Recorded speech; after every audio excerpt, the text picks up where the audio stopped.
이 시대의 말씀들 시리즈 네 번째 시간, 왕이 되기 위해 필요한 공동체성이라는 말씀의 제목으로 거룩하신 주님의 말씀 전하겠습니다.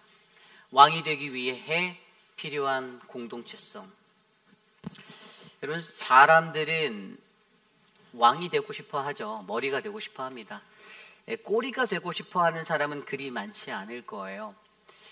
사람들의 마음속에 담겨져 있는 내가 높아지고 내가 더욱더 많은 어떤 대우를 받고 힘을 누릴 수 있는 것들을 많은 사람들은 꿈꾸며 살아갑니다. 목회자인 저에게도 그런 생각이 들어요. 이 목회를 하는 현장에도요, 이 목회자들의 리더십의 트렌드가 바뀌어만 가고 있습니다. 어떻게 바뀔까요? 예전에는 수직적인 상하 구조 아래서 그냥 명령을 하면 아래 부교육자들이 움직여서 일을 해대는 그러한 조직 체계가 거의 일반적인 조직이었어요. 그런데 사실 요즘의 많은 세대는요, 우리 어르신 때의 세대, 또 저의 세대, 그리고 저보다 더 어린 나이대의 그런 사역자들의 세대들은요, 너무나도 다릅니다. 요즘 젊은 세대들은요, 자신들의 마음에 맞지 않으면요, 아무리 자기가 결단을 하고 주님의 길에 들어섰다 하더라도 그것을 버리고 쉽게 떠나가게 되어져 있어요. 그래서 요즘은 이 전도사를 찾습니다가 아니라 전도사님을 모십니다라는 교회로 한국에 있는 교회가 사역자난을 겪고 있습니다. 세대가 바뀌었어요.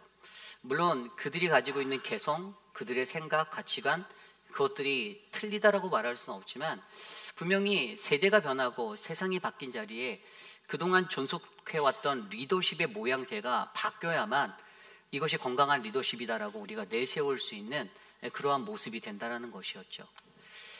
왕도 그러했습니다. 자신이 갖고 있는 힘으로 무엇이든지 말만 하면 그것은 그대로 이루어지는 것들이 되었어요. 하지만 그것은 강제적인 힘에 의한, 권위에 의한 움직임이지, 그러나 세상에서 요즘 세대가 바라는 그러한 리더십이 될 수는 없다는 것입니다. 여러분, 공동체란 무엇입니까? 우리가 원하는 공동체, 그 속에도 분명히 누군가는 왕이 되려고 하고 왕이 된 것과 같은 힘과 권세를 가지고 살아가는 사람들이 있습니다. 그렇다면 이 공동체라는 생활과 운명을 같이 하는 그러한 조직체로서의 공동체가 건강하게 되려면 무엇이 필요할까요? 거기에 필요한 것이 바로 공동체 정신이에요. 여러분, 그것을 우리는 다른 말로 공동체성이라고 말합니다. 공동체성이란 무엇입니까? 한 사회나 집단 내에서 구성원들이 서로 연결되고 유대감을 느끼고 그리고 공동의 목표를 가지고 공유하며 살아가는 정신이 바로 공동체성이에요. 저는 사랑하는 우리 회입비라는 장로교회에 하나님이 주시는 말씀에 근거한 거룩한 공동체성이 생겨지기를 간절히 소망합니다. 어떠한 자가 왕이 되려 하는가? 오늘 말씀의 이야기가 바로 역대상 11장에 나온 이야기가 다윗이 왕이 되는 이야기예요.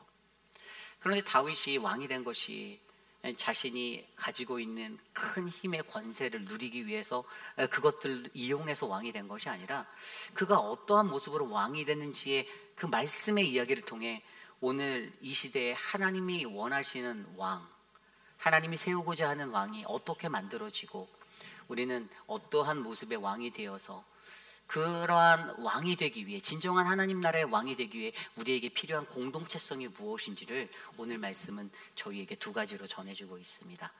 주님이 주시는 귀한 말씀 안에서 저와 여러분들에게 바로 거룩한 공동체성, 바로 우리가 서로 유대감을 느끼는 것, 내가 같이 같은 마음으로 동지감을 느끼고 내가 그것에 소속해 있다는 그 유대감의 정신을 느끼고 서로 연결되어지고 서로 같은 목표를 가지고 나아가는 그 아름다운 그 꿈이 오늘 이 시간 거룩한 주님의 말씀을 통해 저와 여러분 우리에게 전달되어지기를 간절히 축복합니다. 오늘 이 시간 왕이 되기 위해 필요한 공동체성, 첫 번째는요, 우리는 언약과 사명의 공동체가 되어야 한다는 것입니다. 우리는 언약과 사명의 공동체가 되어야 한다. 오늘 말씀 1절부터 3절까지의 말씀인데요. 그 말씀은 이렇게 시작합니다. 1절입니다. 온 이스라엘이 헤브론에 모여 다윗을 보고 이르되 우리는 왕에 가까운 혈족이니이다. 2절입니다. 전에 곧 사울이 왕이 되었을 때에 이스라엘을 거느리고 출입하게 한 자가 왕이시었고 왕의 하나님 여호와께서도 왕에게 말씀하시기를 내가 내 백성 이스라엘의 목자가 되며 내 백성 이스라엘의 주권자가 되리라 하셨나이다 하니라. 이에 이스라엘의 모든 장로가 헤브론에 있는 왕에게로 나아가니 헤브론에서 다윗이 그들과 여호와 앞에서 언약을 맺으며 그들이 다윗에게 기름을 부어 이스라엘의 왕으로 삼으니 여호와께서 사무엘을 통하여 전하신 말씀대로 되었더라. 아멘. 여러분, 오늘 말씀에서 온 이스라엘 백성들이 헤브론에 모였습니다. 그리고 다윗이 이 대관식을 하는 이 왕으로 임명받는 이 자리의 모습을 보여주는데 거기에 있는 모든 모여있는 사람들이 그곳에 모여서 그를 왕으로 세울 때 도대체 이스라엘의 이 대관식의 이야기를 통해 왕이됨이 무엇인지를 바르게 전달해주고 있어요. 앞서 설명드린 대로 세상 사람들은 왕이 된다라고 하면 내가 높아지는 거잖아요. 대한민국에 또 우리 고국 대한민국도 얼마 전에 대선이 치러졌지만 그렇게 대통령이라고 하는 왕이라 불릴 수 있는 사람을 뽑을 때에도 얼마나 수많은 의견의 것들이 왔다 갔다 합니까? 그런데 분명히 오늘 말씀에서 그들이 헤브론에 모여서 온 백성이 함께 모여서 그들이 다윗을 왕으로 추대합니다. 근데 그 방법이 어떻게 됐냐면 모여있는 모든 사람들 중에서 장로들, 모든 장로들이 나온다고 되어 있어요. 모든 장로가 헤브론에 있는 왕에게 나아가서 그와 언약을 맺습니다. 그리고 다윗에게 기름을 부어요. 그래서 오늘 말씀에서 우리가 살펴볼 수 있는 이 왕의 됨의 영적 의미, 성경적으로 도대체 왕이 된다라는 것은 무엇을 의미하는가를 이 말씀 속에서 살펴보면 이 왕의 됨의 의미 첫 번째는요, 바로 다윗과 백성의 언약이다라는 거예요. 하나님의 백성들, 이 성경적인 가르침의 왕의 됨에는요, 언약이 담겨 있습니다. 이 언약이란 무엇입니까? 내가 왕이 되면 내가 왕으로서 백성들에게 어떤 것들을 준수할지를 지켜내겠다라는 거예요. 그들과 약속한 거예요. 헤브론에서 그것을 약속했습니다. 우리가 대한민국의 대선을 치러봐서 알지만 대선 때 공약을 내세우잖아요. 후보자들이 자신의 공약을 내세웁니다. 내가 대통령이 되면 이것을 하겠고 저것을 하겠고 내가 이러한 것들을 하겠다. 대한민국에서 대통령 하신 분이 선거 때 내세웠던 공약 추경을 세워서 1인당 25만 원씩 풀겠다라는 기사가 벌써 매스컴에 올라오더라고요. 그러니까 뭐 그런 공약들을 세워서 본인이 그 약속을 지키겠다라고 하는 그것처럼 여러분 대통령이 되는 그 왕이 되는 그리고 공동체에서 왕이 되려는 사람에게 가장 필요한 것은 자신에게 주어지는 그것을 신실하게 지켜내는 것입니다. 백성들과의 약속, 그 언약을 지켜내는 것이에요. 자신이 말로 했던 것, 자신이 뱉던 것들을 기억하는 것입니다. 그것들을 잊는 것이 아니에요. 백성들과 함께 모여서 백성들의 대표로 보낸 모든 장로들과 만났을 때 헤브론에 있는 왕에게로 그 장로들이 나왔을 때 분명히 오늘 말씀 3절에는요. 헤브론에서 다윗이 그들과 여호와 앞에서 언약을 맺었다라고 기록하고 있습니다. ESV 영어 성경에 보니까 David made a covenant with them at Hebron before the Lord라고 되어 있어요. 주님 앞에서, 하나님 앞에서. 이게요, 그냥 사람의 말로 그냥 어길 수 있는 약속을 한 게 아니고요. 하나님이 증인이 되셔서 하나님 앞에서 반드시 내가 이것을 신실하게 지키겠다라고 약속한 것입니다. 그럼 결국에 왕이 됨, 다윗이 왕이 된 역사를 통해 우리가 알 수 있는 것, 이 왕이 됨의 영적 의미 첫 번째가 바로 이거는 하나님의 백성들과 맺은 언약이라는 거예요. 약속이 담겨 있다는 거예요. 반드시 지켜야 한다는 것이에요. 단순히 그 자리에 오르기 위해서 거짓으로 그것을 말하고 내게 필요한 것들을 그냥 홍보하듯이 말하고 한 표라도 더 얻기 위해서 사람의 마음을 잠깐 훔치기 위해서 던지는 그냥 말의 기술이 아니라 내 입에서 반드시 뱉어진 말을 반드시 지키겠노라. 어떠한 일이 와도 최선을 다하겠노라. 물론 그것이 이루지 못한다 할지라도 최선을 다해보겠노라라고 그 신실함을 드러내고 약속을 이행하기 위해 헌신하는 사람이 바로 왕의 올바른 태도, 모습이다라는 것입니다. 여러분, 왕이 되기 위해서 가장 중요한 것은 왕이 되려는 자에게 자신이 지키기로 약속한 것은 반드시 지킬 수 있는 그 책임감이 따르길 원합니다. 그 언약을 기억하시길 바랍니다. 저도 마찬가지예요. 저도 우리 교회에 부임해서 우리 교회 부임할 때 여러분들에게 나누었던 어떤 저의 목회적 철학과 비전들, 저도 반드시 그것을 지켜내길 원합니다. 왜냐하면 하나님 앞에서 약속드린 거기 때문이죠. 그렇기 때문에 진정한 이 하나님 나라의 공동체에 진정한 왕이 되기 원하신다면, 내가 왕이 되니까 내가 밥 한번 살게, 이거로 되는 것이 아닙니다. 내가 뭐 한 200불 내고 그래 한번 거하게 먹여줄게, 그런 게 절대 아닙니다. 절대 그렇게 해서 될 수 없어요. 내가 하나님 앞에 약속한 것을 신실하게, 정직하게, 올바르게 지켜낼 수 있는 그 책임감 있는 그러한 한 분 한 분이 되시기를 간절히 부탁드립니다. 그렇다면 이게 과연 왕에게만 해당될까요? 왕의 됨의 의미가 왕에게만 있을까요? 반대편에 회중들에게도 어떤 책임이 있겠죠. 오늘 그것에 대한 말씀을, 오늘 말씀 3절 후반부에 뭐라고 말하냐면, 그들이 다윗에게 기름을 부어 이스라엘의 왕으로 삼으니, 두 번째는 바로 기름 부음이 있다라는 거예요. 백성이 다윗에게 기름을 부었습니다. 물론 이스라엘의 모든 백성들을 대표하는 장로들이 그에게 기름을 부었지만 아마 장로의 숫자가 꽤 적진 않았을 거예요. 많은 장로들이 모두 모여서 헤브론에서 다윗에게 머리에 기름을 붓습니다. 그런데 여러분, 이 기름 붓다, 히브리어 마샤흐라는 단어, 이것이 어떠한 의미를 갖고 있을까요? 영적인 의미가 무엇입니까? 구약시대 때는 왕이나 제사장 또는 예언자들을, 그들을 세울 때 공식적으로 그들의 직무를 감당할 수 있는 그러한 오피셜한 그러한 선포의 의식으로 이 기름 부음을 했습니다. 반면에 이것은 영적으로 하나님의 선택과 축복이 담겨져 있는 것이에요. 사람이 세운 것 같지만 사람이 세운 게 아니라는 것이에요. 하나님이 세웠다라는 것입니다. 그래서 그들이 그 기름 부음의 의식을 행할 때, 장로들을 통해서 다윗에게 기름 부어줄 때 그들에게 영적으로 주어졌던 것은 그 특별한 사명, 그에게 기름 붓는 그 특별한 사명에 주님 그 하나님의 선택하심과 그 축복에 내가 동의합니다라는 아멘의 의미가 담겨져 있는 거예요. 백성들이 동의한 겁니다. 다윗을 왕으로 추대하기로, 세우기로 동의한 거예요. 그래서 여기에서 나타난 이 사명은요, 바로 동의된 사명이에요. 성도들에 의해서, 백성들에 의해서 동의되어진 그 사명이 다윗 왕에게 위임되어진 것입니다. 여러분, 이것이 굉장히 중요합니다.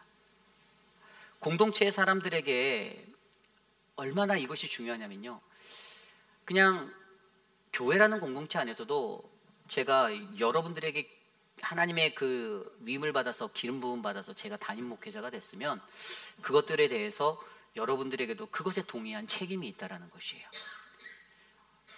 뭐 물론 우리 교회 성도들에게 아우 어떻게 저런 사람이 우리 교회 목회자가 됐을까라고 하시는 분은 한 분도 없다라고 제가 확신을 또 하고 또 하지만, 그러면 또 설령 그냥 혹시라도 그런 마음이 드실 분이 있을까 봐 여러분들이 동의하셔서 제가 이 자리에 뽑혀 있는 겁니다. 이게 하늘나라의 법칙이에요. 하나님 나라의 법칙입니다.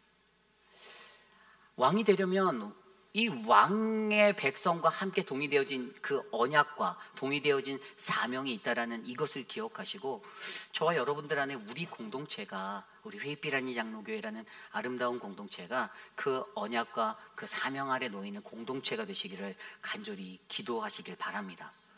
그런데 여기서 한 가지 좀 더 중요한 포인트가 있어요. 그게 무엇인가? 공동체라는 것들을 생각해 볼 때, 여러분, 공동체는 제가 앞서 설명드린 대로 어떤 한 사회나 집단 내 구성원들이 서로 연결되어 있는 그런 사람들이라고, 유대감에 같이 있는 사람들이라고 하잖아요. 그리고 그 공동체를 우리는 쉽게 이렇게 말합니다. 가족 공동체. 저도 이 가족이라는 단어를 많이 써요. 비록 우리의 혈연적인 관계, 모든 것은 다 다르지만 우리는 가족 공동체라는 그 이름으로 모였어요.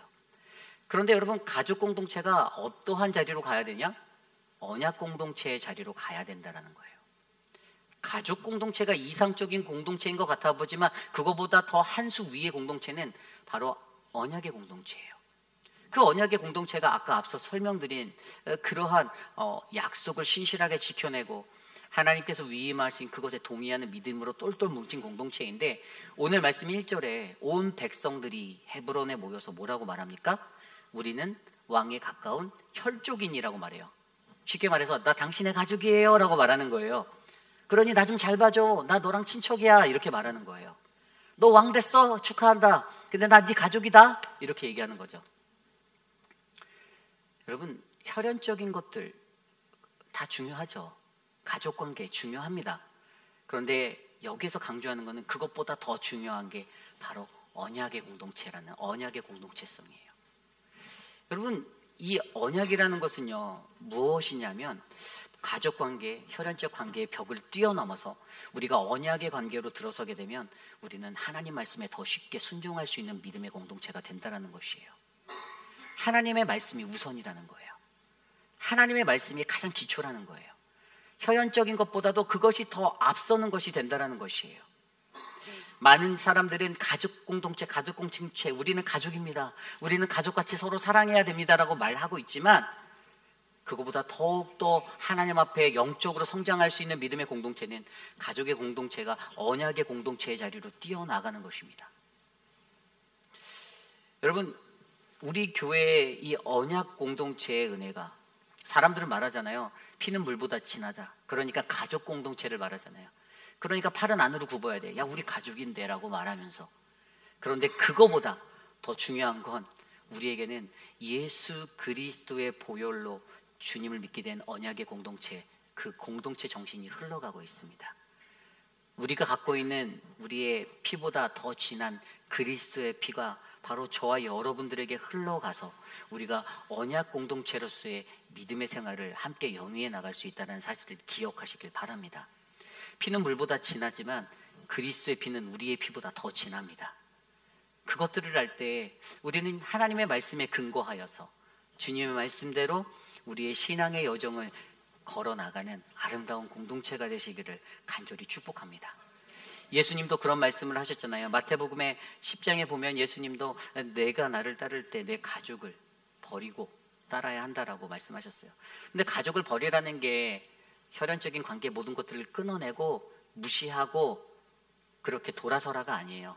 그 가족이 중요한데 그거보다 더욱더 중요한 건 하나님 나라에서는 가족관계의 혈연적인 관계를 넘어 언약의 관계로 나아가는 그것이 가장 더 중요하고 아름다운 가족의 모습이다라는 것을 우리에게 설명해 주는 것입니다. 여러분, 저는 저와 여러분들에게 우리가 하나님 말씀보다 앞서지 않기를 소망합니다. 하나님과의 그 언약과 동의되어진 그 사명의 자리에서 이루어진 이 언약의 것들이 신뢰와 신뢰로 우리에게 쌓여내고 우리의 가족 공동체가 우리가 언약의 공동체로 거듭나는 그런 영적인 부흥을 저와 여러분 우리 모두가 경험하시는 아름다운 교회 되시기를 간절히 축복합니다. 이것이 바로 오늘 말씀의 첫 번째, 우리는 언약과 사명의 공동체가 되어야 한다입니다. 오늘 마지막으로 두 번째, 왕이 되기 위해 필요한 공동체성 두 번째 말씀은요, 우리는 하나님 말씀에 기초한 더불어의 공동체가 되어야 한다라는 것입니다. 우리는 하나님 말씀에 기초한 더불어의 공동체가 되어야 한다. 오늘 말씀 4절 이후에 보면요, 다윗이 왕이 돼서 예루살렘을 점령하는 이야기가 나옵니다. 예루살렘 성이요, 유다 백성에게, 이 남유다에게는요, 여부스 족속에게 이미 400년 이전에 여호수아 때 이후에 빼앗기고 되찾아오지 못한 장소가 되어 있었어요. 다윗이 가장 먼저 그것들을 다시 복원시키고 수건하는 이 사업을 완성시킵니다. 여부스 족속에서부터 이 땅을 400년 만에 되찾아와요. 그리고 유다가 가졌던 헤브론이라는 도성의 그 수도를 이제 예루살렘으로 천거하는 그 작업이 이루어지게 되는 것이 바로 오늘 장면의 이야기로부터 시작이 돼요. 여러분, 예루살렘의 이 점령이 어떤 것을 의미하냐면 가장 이스라엘 백성들에게 가장 중요한 하나님의 예배, 하나님과의 바른 관계가 잘 설 수 있는 예배 공동체가 회복되어지는 것을 의미하고 있어요. 그런데 여기서 우리가 한 가지 느껴볼 수 있는 게 오늘 말씀 4절에 보면 다윗이 온 이스라엘과 더불어 예루살렘 곧 여부스에 이르렀다라고 설명하고 있습니다. 다윗이 혼자 오지 않았다라는 거예요. 여부스, 예루살렘이라는 곳의 옛 이름인데 그곳에 도착했을 때 그는 모든 사람들과 함께, 온 이스라엘과 함께 왔습니다. 여러분, 세상은 절대로 혼자 살아갈 수 없는 것이죠. 세상에 있는 모든 공동체성 중에서 가장 중요한 것은 이 더불어라는 상생의 원리를 안고 살아가는 공동체가 매우 중요하다는 것이에요. 나 혼자만 잘 되고 나만 형통할 수 있는 인생이 아니라 함께 구원받고 함께 잘 살고 함께 은혜 받고 함께 성공하는 믿음의 사람들이 되는 것이 바로 공동체, 교회 공동체에 주어지는 은혜입니다. 그런데 오늘 아까 그 4절 말씀을 영어 성경으로 들여다보면 거기에 이 더불어라는 히브리어 단어는 나와 있지 않아요. 그냥 영어 성경에도 보면 그냥 데이비드 앤드 올 이스라엘이라고 되어 있어요. went to Jerusalem. 그냥 그들이 거기 갔다라고만 되어 있어요. 더불어라는 함께라는 단어는 쓰여지지 않았어요. 히브리어로도 기록되지 않았더라고요. 그런데 그럼에도 불구하고 한국어 성경으로 번역된 이곳에 다윗이 온 이스라엘과 더불어 갔다라는 더불어가 강조된 것은 아마 이 대목에서 이 역대상을 기록한 역대기 저자들이 함께하는 것, 더불어가 얼마나 중요한지를 나타내기 위해서 이 단어를 사용했다라고 이해하게 되었습니다. 그러다 보니까 그 뒤에 나와 있는 9절 말씀에도 만군의 여호와께서 함께 계시니, 함께라는 단어가 보이고요. 그리고 10절 이후에도 온 이스라엘과 더불어 다윗을 힘껏 도와서 나라가 됐다라는 그 이야기가 또 나오고, 그리고 12절에도 다윗과 함께 있는 그 용사들의 이름들도 나오게 됩니다. 함께, 더불어, 함께 이야기가 반복되어지고 있어요. 그래서 이 더불어의 신앙이 믿음의 백성에게 굉장히 중요한데, 그렇다면 이 더불어의 신앙을 우리가 갖기 위해서 우리에게 요구되어지는 것이 무엇인가를 고민해 보니 두 가지가 보여요. 오늘 말씀은 그것을 두 가지로 설명하는데, 첫 번째는 9절입니다. 그것은 바로 하나님과 함께 하는 것이 가장 먼저 되어야 한다는 것이에요. 만군의 여호와께서 함께 계시니 다윗이 점점 강성하여 가니라. 아멘. 다윗이 강하여졌다고 말합니다. 다윗이 점점 강성해졌대요. 여러분, 우리가 강성해지려면 어떻게 해야 합니까? 어떻게 하시긴요? 기쁨관 2층에 있는 짐을 사용하시면 돼요. 예, 그 머슬이 늘어나고, 저희가 잘 꾸며놨거든요. 이제 좀 있으면 오픈할 건데, 이제 이용하시면 되는. 근데 뭐 이건 사람의 생각이에요. 사람의 생각은, 내가 강해지기 위해서는, 인간의 생각은 운동을 열심히 할까? 내가 강해지려면 돈을 많이 모을까? 부를 축적하면 될까? 내가 강해지려면 내가 힘을 가지면 될까? 내가 어떤 좋은 높은 직책에 올라가면 될까? 사람들은 그렇게 생각합니다. 그러나 우리 하나님의 백성에게 하나님의 원리는 그렇지 않아요. 우리가 강해지기 위해서는요, 여러분, 우리는 하나님과 함께하면 됩니다. 하나님과 함께할 때 우리는 강해질 수 있어요. 다른 말로 하면 주님의 말씀과 함께할 때 우리는 진짜 강한 인생이 될 수 있습니다. 그런데 오늘 말씀에서 다윗이 강성한 것이 바로 하나님과 함께라고 설명하고 있어요. 우리가 가장 먼저 더불어의 삶을 살기 위해 여러분, 우리는 하나님과 함께 하셔야만 됩니다. 우리의 삶의 길에 걸어갈 때에 내가 주님과 동행하고 있다는 것을 내가 믿는다라면, 그것으로 말미암아 나의 삶에는 그 더불어의 삶을 지향하는 아름다운 신앙의 여정이 잘 펼쳐져 나갈 것입니다. 분명히 하나님은요, 우리에게 그런 더불어의 삶을 원하시고, 성경에도 기록되어 있잖아요. 창세기 26장 3절에도 보면 이삭에게 이 땅에 거류하면 내가 너와 함께 있어 내게 복을 주어 이 모든 땅들과 내 자손들에게 내가 복을 주겠고 아브라함에게 약속한 맹세한 것을 지키겠다라고 약속하시는 하나님의 말씀이 있죠. 거기뿐입니까? 성경 전반에 드러나 있듯이 여호수아도 그랬어요. 여호수아 1장에 모세의 뒤를 이어서 두렵고 떨리는 그 사명을 받게 되었을 때, 두려워하는 그에게 하나님의 말씀은 여호수아 1장 5절에 내 평생에 너를 능히 대적할 자가 없으니 내가 모세와 함께 있었던 것 같이 너와 함께 있을 것이니라. 아멘. 내가 너를 떠나지 아니하며 내 너를 버리지 아니하리라. 성경 곳곳에서는요, 하나님이 우리와 함께 하시겠다, 내가 너와 함께하는 그 하나님이 되겠다라고 우리에게 말씀하여 주고 계십니다. 그래서 우리는 그분은 임마누엘 하나님, 바로 그분이 우리와 함께 계신다. 임마누라는 단어가 우리와 함께 있다고, 엘이 하나님의 히브리어예요. 우리와 함께 하시는 하나님이 구약 성경에 너무나도 잘 드러나 있어요. 여러분, 그렇습니다. 우리가 하나님과 함께 한다면 우리는 못할 것이 없습니다. 우리는 그분과 함께 한다면 우리는 더불어의 인생을 살아낼 수 있어요. 내 안에 계신 하나님 때문에, 약한 나를, 부족한 나를 붙잡아 주시는 그 하나님으로 인해 내가 그분으로 인해 더불어의 삶을 살아낼 수 있는 것입니다. 그런데 거기서 멈춥니까? 여기서 끝나지 않아요. 한 가지 이야기가 더 진행되는데, 오늘 말씀 10절 이후에 보면 다윗의 용사들에 대한 기록이 나와요. 다윗에게는 30인의 용사가 있었습니다. 그의 왕권을 든든히 하는데 지대한 공을 미쳤던 사람이에요. 그런데 그 중에서도 더 베스트 오브 베스트 3명의 아주 뛰어난, 아주 최고의 용사가 있었어요. 오늘 말씀을 들여다보면 10절 이후에 그들의 이름이 11절에 야소부암, 그리고 12절에 엘르하살이라고 기록되어져 있습니다. 그리고 또 다른 한 사람은 여기에 나와 있지 않지만 그의 이름은 삼마입니다. 이 세 사람을 통해서 다윗이 감동을 받게 되는 사건이 일어나는데, 어떠한 모습이었습니까? 15절 이후에 보면 30 우두머리 중에 세 사람이 바위로 내려가서 아둘람 굴 다윗에게 이를 때 블레셋 군대가 르바임 골짜기에 진을 쳤더라. 그런데 그때 다윗이 그곳에 있을 때 그냥 흘러가는 말로 이렇게 말하는 거예요. 17절에 보면 다윗이 갈망하여 이르되 베들레헴 성문 곁 우물물을 누가 내게 마시게 할꼬. 목마르다. 이랬던 거죠. 근데 그 30명 중에 이 말을 다 들었을 텐데 3명이 움직이기 시작했어요. 블레셋 진영을 돌파해서 그곳에 가서 그곳에 물을 길러와서 다윗에게 떠다 바친 거예요. 거의 저희 교회에서 저를 섬겨주는 서재원 목사님과 김준영 목사님과 같은 열정으로 이렇게 헌신해 주는 거예요. 감동을 먹었어요. 감동을 먹으니까 다윗의 표현이 어떻게 되면 나 이거 못 마시겠습니다. 저들이 목숨을 걸고 갔다 온 이것을 내가 어떻게 마십니까? 본인이 감동받는 거예요. 본인이 은혜를 받은 거예요. 우리가 하나님과 함께 한다면 하나님 거기에 멈추지 않고 하나님은 어떤 자를 우리에게 베풀어 주시냐면 충성된 동역자들을 붙여주세요. 혼자가 아니라는 거예요. 외롭지 않게 만들어 주시는 거예요. 하나님이 당신이 눈에 안 보여서 외로워 죽겠는데요 라고 표현하고 갈까봐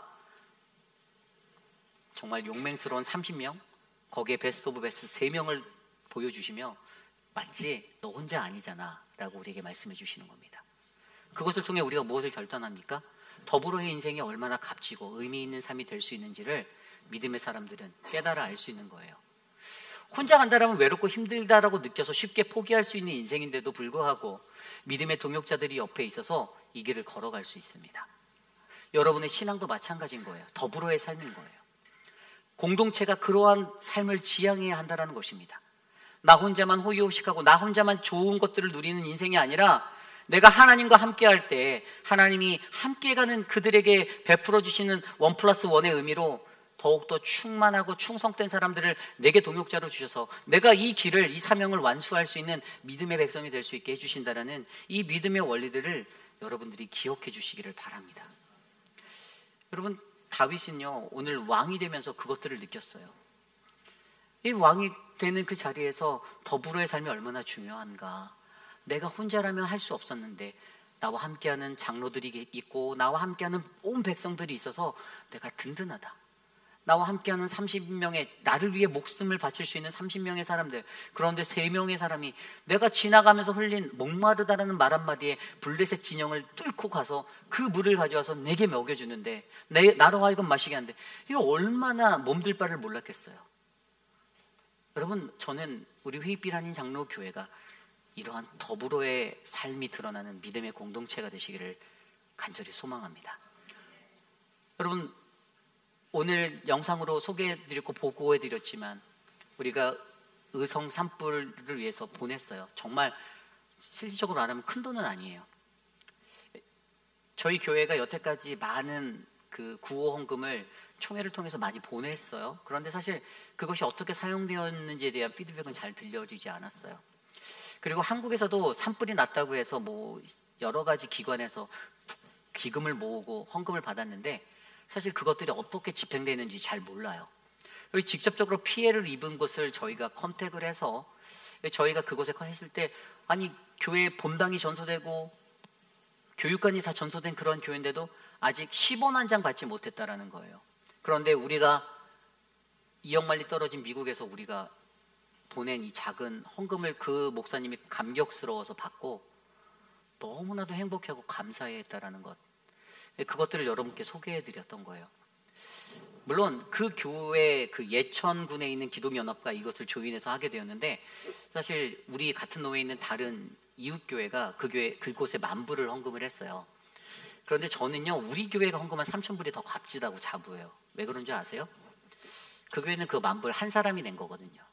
근데 우리 교회는 모든 성도들이 십시일반 5불, 10불, 20불, 30불 모아서 하나님 앞에 이 성금을 보냈다라는 거예요. 저는 우리 교회의 그 열매가 물론 다 열매가 의미가 있지만 우리 교회 성도들이 그렇게 마음을 모아서 함께 해준 이 헌금이 더 값지고 귀하다라고 저는 그렇게 느껴요. 아마 하나님도 그렇게 보시지는 않겠죠, 하나님은. 근데 저는 그렇게 느껴요. 여러분, 그래서 여러분들께 이 더불어의 삶, 여러분들에게 배워져 있는 이 더불어의 삶의 정신이 끊어지지 아니하고 계속해서 흘러가기를 원합니다. 태국, 미얀마 그곳에도 저희가 그런 마음으로 직접 컨택했어요. 미얀마 한인교회를 제가 직접 전화했어요. 담임 목사 통화했어요. 그들이 7월 8일에 거기 들어간대요. 그래서 저희가 같이 동참할 수 있도록 성금을 갖고 들어가 달라 우리가 모아서 보내기로 했어요. 여러분, 우리가 액수가 중요한 게 아니에요. 우리의 마음이 중요해요. 내 마음이 더 중요해요. 내가 얼마나 이웃을 사랑하는가, 내가 얼마나 다른 이들을 위해서 함께 기도하고 그들을 생각하는가. 저는 이 더불어의 정신이 저희 회의빛 한인 장로교회에 가득가득 채워져서 하나님이 보시기에 가장 아름다운 공동체, 우리 교회 되기를 간절히 축복합니다. 이제 말씀을 정리해 보고자 합니다. 이 시대의 말씀들 시리즈 4번째 시리즈로 왕이 되기 위해 필요한 공동체성에 대한 말씀을 들었습니다. 왕이 된다는 것은요, 내가 높아지고 내 스스로가 높아지고 내가 호의호식하는 것이 아닙니다. 하나님 나라에서 왕이 된다는 것은 가장 낮은 자리에, 가장 어려운 자리에 내가 묵묵히 그곳에 서 있을 때, 그곳에서 내게 주어진 사명을 감당할 때 하나님으로부터 칭찬받게 되는 왕의 호칭입니다. 저는 우리들이 그러한 믿음의 백성이 되기를 원합니다. 왕의됨의 의미가 세상적인 왕의됨의 의미가 아니라 오늘 말씀에서 왕의됨의 영적 의미를 우리가 바르게 깨달아 알아 내가 백성과 언약을 했으니 이 약속을 지켜야겠다라는 신실함, 그리고 백성들의 입장에서는 하나님이 우리를 통해서 흘려보낸 그 기름 부음의 대행의 역사가 내가 하나님이 들어쓰시겠다라는 하나님의 선택과 하나님의 축복 아래 놓여진 저 리더를 위해서 내가 동의하고 기도하고 지원하는 믿음의 사람이 되겠다. 그러한 언약의 공동체가 되는 것. 그리고 더 나아가 하나님의 말씀에 기초한 이 더불어의 삶이 우리의 삶에 배겨져서, 우리의 몸에 배겨져서 우리 안에 더욱더 값진 은혜로 드러나는 아름다운 공동체가 회의빛 한인 장로교회가 되기를 소망합니다. 사도행전 2장 42절 말씀에 이러한 구절이 있죠. 그들이 사도들의 가르침을 받아 서로 교제하고 떡을 떼며 오로지 기로하기에 힘쓰니라. 오순절 성령 강림의 그 부흥의 역사를 경험한 그 초대교회에 가장 그들에게 신앙적으로 두드러진 한 대목을 뽑으라면 바로 사도행전 2장 42절 사이사이예요. 근데 이 구절은 바로 사도들의 가르침을 받아 하나님의 말씀이 있었어요. 서로 교제함이 있었어요. 코이노니아, 펠로십이 있었어요. 그리고 떡을 땜이 있었어요. 떡을 땜이 뭐냐면 연합이에요. 연합, 하나됨이에요. 우리가 떡을 떼며 그것에 동참하여 주님과 하나가 되겠다는 한 몸, 유나이티드. 그리고 오로지 기도, 프레이어, 기도가 있었다라는 거예요. 초대교회가 가졌던 이 정신이 여러분 오늘 이 시대에 우리의 삶 가운데 흘러가기를 저는 원합니다. 여러분 역대상을 들여다보면요, 앞서서 말씀에도 나왔었는데 이 바벨론의 정신이 나와요. 바벨론의 정신이 제가 뭐라고 설명드리면 크고 강한, 자신들이 크고 강한 세상의 힘이라는 거예요. 그리고 아수르의 정신도 있어요. 아수르의 정신은 뭐냐면 아수르는 비겁했어요. 이스라엘의 후미를 공격하고 뒤를 쳤던 그런 얍삽한 사람들이었어요. 그런데 세상의 그런 아수르 바벨론의 정신이 아니라 우리는 바로 하나님 안에서 그리스도인의 정신, 하나님 백성의 정신을 가지고 우리는 더불어의 정신으로 이 땅을 살아갈 때 이 땅의 모든 것들이 더욱더 아름다워지고 깨끗해지고 하나님이 원하시는 거룩한 땅이 될 줄 믿습니다. 저는 우리 회의빛 한인 장로교회가 그러한 믿음의 공동체가 되기를 축복합니다. 여러분들의 가정이, 여러분들의 자녀가, 여러분들이 거하는 곳에서 그러한 아름다운 공동체성을 가지고 저 교회의 성도들은 특별하구나, 특별한 신앙심이, 그 공동체성이 있구나, 하나됨이 있구나, 어디 가서 삐그덕거리는 그런 공동체가 아니라 한 마음으로 같은 마음으로 품고 위로하고 하나 될 수 있는 공동체구나 라는 그 믿음의 모습을 이 세상에서 드러내시는 우리 모두가 되시기를 축복합니다. 오늘 주신 말씀을 놓고 함께 이 시간 일어나 찬양할 때 우리 함께 우리는 마음을 합하여 라는 이 찬양, 지금 우리는 마음을 합하여 함께 찬양하며 나가겠습니다.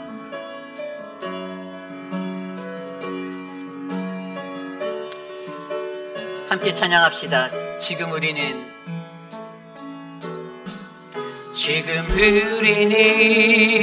마음을 아파요. 진정으로 찬양할 때니 모이자 하나 되자. 우리가 갈 길. 우리 다시 한번 찬양할까요? 지금 우리는 마음을 아파요. 진정으로 찬양할 테니. 모이자 하나 되자. 우리가 갈 길이라. 찬양과 온 마음과 정성을 다해 기도와 주님께서 기도하신 것처럼 말씀 속에 권능으로 임하시니 사랑으로 하나 되자. 우리의 젊음 모두 다해 주님을 찬양하며 온 세상에 주의 사랑 전하리라. 일어나 새벽을 깨우리라. 일어나 새벽을 깨우리라. 지금 너희가 하나 될 때이니. 일어나 새벽을 깨우리라. 내가 너희와 함께 하리라. 지금 우리가 하나님 의지하고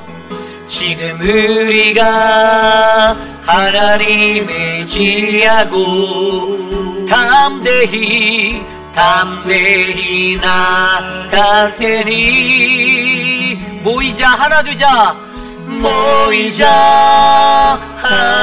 되자. 우리가 주님이 지키시리라. 찬양과 온 마음과 정성을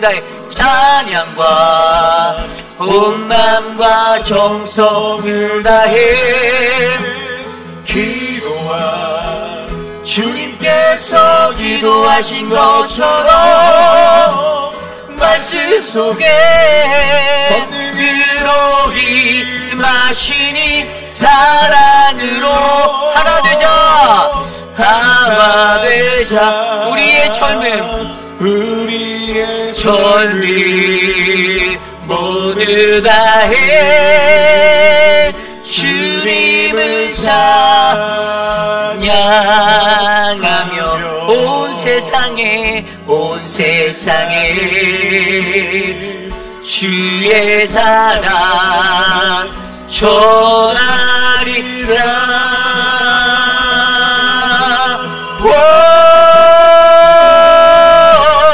일어나 새벽을 깨우리라.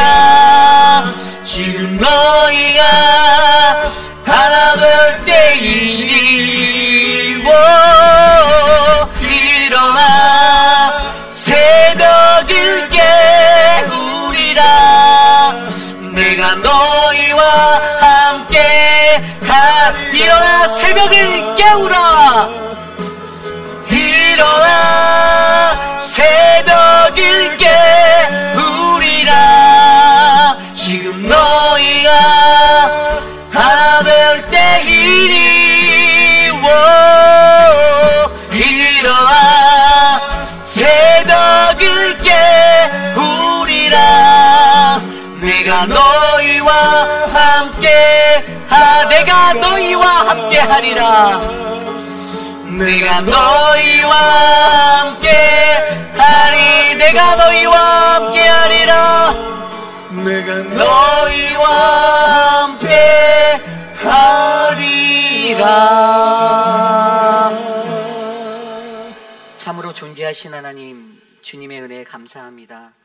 이 시대에 우리에게 말씀하시는 그 음성을 듣기 위해 거룩한 주의 존전에 모인 믿음의 백성들을 하나님 지켜주시고, 하나님 우리가 하나님 나라의 왕이 되기 위해 필요한 이 공동체성을 하나님 우리가 배워서 하나님 이 땅 가운데서 거룩하고 복된 믿음의 삶을 잘 살아갈 수 있도록 은혜를 베풀어 주시옵소서. 사랑의 주님, 우리 이완순 집사님의 건강을 돌보아 주시고 회복하여 주시기를 기도합니다. 옆에서 돌보시는 김두지 집사님 힘들지 않도록 하나님 마음의 평안을 더하여 주시고, 사랑하는 송혜나 집사님, 하나님 9월달에 예비된 수술이 잘 진행될 수 있도록 우리 애나 집사님의 삶을 지켜주시옵소서. 하나님 회복 중에 계신 박문자 성도님을 지켜주시고 은혜를 베풀어 주시며, 하나님 우리 한영숙 집사님의 건강이 잘 회복될 수 있도록 주님이 만져주시옵소서. 강경욱 집사님 남편 드레이크를 돌볼 때 지치지 않게 하여 주시고, 하나님 우리 김영준 장로님 미스터 라빈슨을 돌볼 때 지치지 않게 하여 주시며, 구버슨 성도님 카브릴레를 돌볼 때 힘이 나도록 은혜를 베풀어 주시옵소서. 에드윈을 돌볼 때 정경자 권사님이 건강하도록 붙잡아 주시고, 우리 정경자 권사님 새 힘을 얻어서 감사하며 주님께 나아갈 수 있도록 은혜를 베풀어 주시옵소서. 눈의 연약함으로 고통받는 우리 김민준 장로님, 또 박소영 집사님, 신하분 집사님 만져주시고 돌보아 주시고 격려하여 주시고 위로하여 주시며 새 힘을 주시기를 기도합니다. 하나님 은혜가 되어 주시옵소서. 지금은 우리 구주 예수 그리스도의 무한하신 은혜와 그 크신 하나님의 사랑하심과 성령 하나님의 감화감동 교통하심의 역사가 어지러운 세상 가운데 하나님 나라의 왕이 되기 위해 하나님 우리에게 필요한 하나님 그 은혜를 우리에게 말씀하여 주시니 감사합니다. 하나님 나에게 하나님의 언약의 그 자리와 동의되어진 하나님 그 믿음의 자리가 있어서 하나님 아름다운 공동체가 더욱더 견고하게 설 수 있도록 지켜주시고, 하나님 더불어의 삶을 통해서 나누고 끊임없이 나누는 일에 최선을 다할 수 있도록 인도하여 주시옵소서라고 간구하는 사랑하는 우리 회의필 아닌 장로교회의 모든 성도님들 머리머리 위에, 저들의 가정과 자녀와 삶의 터전 위에 지금으로부터 영원하시기를 간절히 축원하옵나이다. 아멘.